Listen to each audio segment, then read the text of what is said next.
SBI Dispur শাখাৰ উপ-প্ৰবন্ধক গুলেনুৰ হুছেইনক ইতিমধ্যে গ্ৰেপ্তাৰ কৰা হৈছে। ধন আত্মসাতৰ অভিযোগত গ্ৰেপ্তাৰ কৰা হৈছে দিছপুৰ আৰক্ষীৰ দ্বাৰা গুলেনুৰ ৰহমানক আৰু অৱসৰপ্ৰাপ্ত এজন DIGৰ ২৬ লাখ টকা আত্মসাতৰ অভিযোগ উত্থাপন হৈছে সেই লোকজনৰ বিৰুদ্ধে।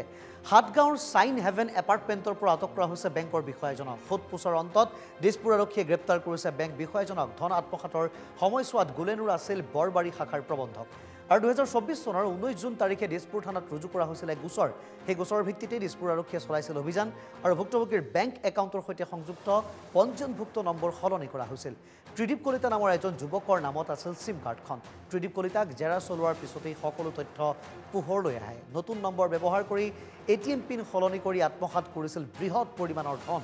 সম্প্ৰতি দিছপুৰ থানাত আৰক্ষীৰ জেৰাৰ সন্মুখীন হৈছে এইজন গুলেনুৰ হুছেইন আৰু এনেধৰণে ৰক্ষকে ভক্ষক হোৱা পৰিলক্ষিত হৈছে। SBI দিছপুৰ শাখাৰ উপ-প্ৰবন্ধক গুলেনুৰক ইতিমধ্যে গ্ৰেপ্তাৰ কৰিছে আৰক্ষীয়ে। এনেধৰণে ২০২৪ চনৰ ১৯ জুন তাৰিখে দিছপুৰ থানাত ৰুজু হোৱা গোচৰৰ ভিত্তিত আটক কৰা হৈছে, গ্ৰেপ্তাৰ কৰা হৈছে এইজন গুলেনুৰ ৰহমানক।